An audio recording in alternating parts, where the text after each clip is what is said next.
నియోజకవర్గం చాట్రాయి మండలం పోలవరం గ్రామంలో ఏం చేసి ఉన్న ఉమా కోటేశ్వర సమేత కాత్యాయని దేవాలయంలో ఈరోజు గురు పౌర్ణమి పురస్కరించుకొని దేవాలయంలో ఆలయ ధర్మకర్త కృష్ణమాచారి వాసు గారి సమక్షంలో పూజా కార్యక్రమం ఈరోజు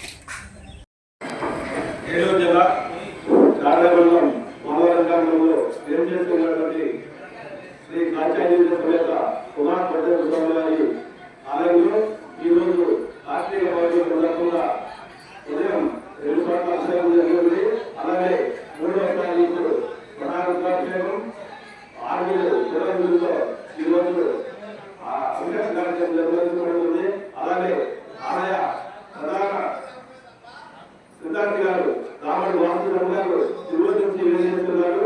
వారి యొక్క భద్ర సమాజం మీరు అందరూ పడి ఇప్పుడు ఇవ్వగారు వారికి కళాక్రమంలో ఈ రోజున రుద్రాభిషేకం నిర్వహించబడుతుంది. వారు ఈ ఆలయానికి వారు వంతు సహాయ సహకారాలు అందిస్తూ ఎందరో భక్తులచే ఇక్కడ పూజా కార్యక్రమాలు నిర్వహించి వారి యొక్క సందేశాన్ని ఈ పోలవరం గ్రామానికి అలానే నాకు తోడు ఉండి నాకు వెళ్ళబడుతుంది నన్ను ముందు నడిపిస్తూ ఆయన నేను తోడు నేను ఆయన ముందు నడిపిస్తూ నేనిద్దరం ఒకరికొకరు మహావాదులు తర్వాత వేలంతో చేత నేనిద్దరూ కూడా ఈ ఆలయాన్ని తర్వాత నా కుమారుడు వంశం కూడా ఈ ఆలయానికి ఆయన సహకారాలు అందిస్తూ మేము అందరం కలిసి ఈ ఆలయానికి ఎన్నో కార్యక్రమాలు చేసుకుంటూ 41 రోజుల పాటు ఈ అన్నదాన కార్యక్రమం కూడా ఈ కార్తీక మాసంలో జరుగుతుంది. దానికి మీ సహాయ సహకారాలు అందిస్తూ ఈ కార్యక్రమాలు ముందు చేసుకోవాలని కోరుతున్నాం. మంగళవారం రోజున ఎవరైతే ప్రదక్షిణ చేసి అమ్మవారి కాత్యాయని అమ్మవారికి అర్చన చేస్తారో వాళ్ళకి వివాహం జరుగుతుంది. ఇది సాక్షిభూతం. ఇక్కడ జరిగిన వాళ్ళు చాలా మంది ఉన్నారు. మన పోలవరం గ్రామంలో ఎంతో మంది అమ్మవారి ఆలయానికి రావడం దర్శనం చేసుకుని అమ్మవారి దర్శన మాత్రంతో వివాహాలు పుట్టాయి. ఆ కుజగ్రహ దోషం పోయి కాత్యాయని అమ్మవారి అనుగ్రహం వల్ల ఈ యొక్క వివాహ ప్రాంతాల వివాహం కూడా జీవితంలో ముందు వివాహం అనేటువంటి ఘట్టం సుగమనం అవ్వడం జరిగింది. కాబట్టి ఎవరైనా ఆడపిల్లలు కానీ మగపిల్లలు కానీ వివాహం అవ్వట్లేదు వారికి మంగళవారం అర్చన చేయండి. సోమవారం 7 మంగళవారాల పాటు అర్చన చేస్తే ఖచ్చితంగా ఆ కాత్యాయని అమ్మవారి ఆశీర్వాదం ఉంటుంది. సోమవారం రోజు శ్రీ పరమేశ్వర స్వామి అభిషేకం జరుగుతుంది. కాబట్టి ఆది సోమవారాల యందు శివాలయ దర్శనం చేయడం వల్ల సంతాన ప్రాప్తి అని చెప్పబడింది.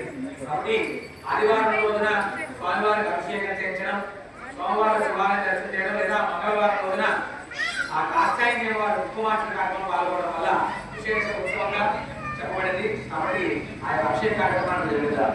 చెప్పండి ఓం నమః శివాయ, ఓం నమః శివాయ, ఓం నమః శివాయ, ఓం నమః శివాయ. ఏ కాత్యాయని అమ్మవారికి కాత్యాయని ఆలయ ధర్మకర్త గారు కృష్ణమాచారి గారి సోదర బాధ్యత ఆలయ నిర్మాణం జరగాలి అన్న ఆలోచన వారి మేధస్సు నుంచి వచ్చింది. ఎక్కడో మరి మనకి ఇష్టమైనటువంటి శివలింగ రూపాలను తీసుకొని పెద్దలైనటువంటి శివలింగం నంది చూసుకొని ఇవి నాకు కావాలి అని ఆయన తప్పబడి మా ఊళ్ళో శివాలయం కట్టాలి అన్న ఆలోచన నుంచి మొదలై ఇలాంటి ఆలయ ప్రసిద్ధి పొందినటువంటి ఆ యొక్క స్వామివారితో స్వామివారి సముద్ర భాష ఒక రోజులో వెలిగిపోయేటువంటి ఒక రోజు నిల్వ ఉండేటువంటి పాలతో అభిషేకం చేస్తాం. ఆ పాలు ఇచ్చేటువంటి పెరుగు 2 రోజులు ఉంటుంది. ఆ పెరుగు చిలకబడితే వచ్చేటువంటి నెయ్యి చాలా రోజులు ఉంటుంది. మనిషి చేసే పని కూడా అట్లానే ఉండాలి. మనిషి చేసే పని పట్ల శ్రద్ధ కూడా అలానే ఉండాలి. అందుకనే అజాముతాభిషేకం చేయడం అంటే మనం వాళ్ళు చదువుకోవాలి, కష్టపడి చదువుకునే పుస్తకం ఈ సంవత్సరమే కదా, మన నెక్స్ట్ ఇయర్ కొత్త బుక్ వచ్చేస్తుంది. మరి 10 సంవత్సరం ఇంకో కొత్త బుక్ వచ్చేస్తుంది. పుస్తకాలు మారుతాయి కానీ జ్ఞానం మారు. పుస్తకాలు మారుతాయి ఎలా అంటే 10వ తరగతి 7వ తరగతి పుస్తకం 8వ తరగతిలో ఉండదు. 8వ తరగతి పుస్తకం 9వ తరగతి, మరి 9 వెనకాలం, మరి 9వ తరగతి అలా కొత్త పుస్తకాలు చదువుకుంటూ వెళ్తాం. రోజుకో పుస్తకం చదివిన పుస్తకంలో జ్ఞానం పుస్తకంలో చేరేలా చదువుతాం. అది బాగా తప్పదు. ఆ చదివిన దాన్ని ఒక పని మీద శ్రద్ధ వహిస్తాం. తర్వాత డిగ్రీకి వెళ్ళిన తర్వాత దాంట్లో స్పెషలైజేషన్ తీసుకొస్తాం. సైన్స్ చదువుకునే వాళ్ళందరూ బిఎస్సీ వైపు, సోషల్ చదివే వాళ్ళందరూ బిఏ వైపు, మ్యాథ్స్ చదువుకునే వాళ్ళ మొత్తం ఎంపీసీ తీసుకొని ఎంఎస్సీ వైపు, ఇలా లేదా బాటనీ జువాలజీ తీసుకొని డాక్టర్ అయిపోయారు. అట్లా స్పెషలైజేషన్ తీసుకొని స్పెషలైజేషన్ వెళ్ళిపోవాలి. దాంట్లో నుంచి మళ్ళీ వృత్తి సెలక్షన్ చేసుకుంటాం. అట్లా పంచామృతాభిషేకం చేస్తున్నారు శివుడికి. మన యొక్క తత్వాన్ని భగవంతుని పట్ల ప్రకటిస్తూ, మనలో ఉండేటువంటి భక్తిని ప్రకటిస్తూ, పరమేశ్వర ఈ అభిషేకం అనేటువంటి ద్రవ్యం ద్వారా పాల నుంచి నెయ్యిగా రూపాంతరం పొందినట్టు మేము కూడా మా జీవితంలో ఒక మామూలు రోజువారీ పనుల నుంచి ఒక మంచి పని పట్ల ఇతర చూపిస్తామని చెప్పి అభిషేక కార్యక్రమం చేస్తాం. అభిషేకం ప్రారంభిద్దాం. ఓం నమః శివాయ, ఓం నమః శివాయ. కూర్చోవాలి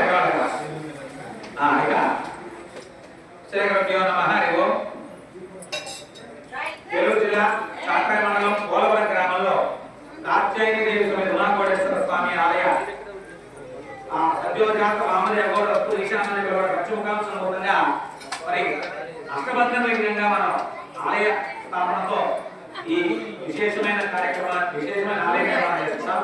ఈ ఆలయం పశ్చిమముఖంగా ఉంది.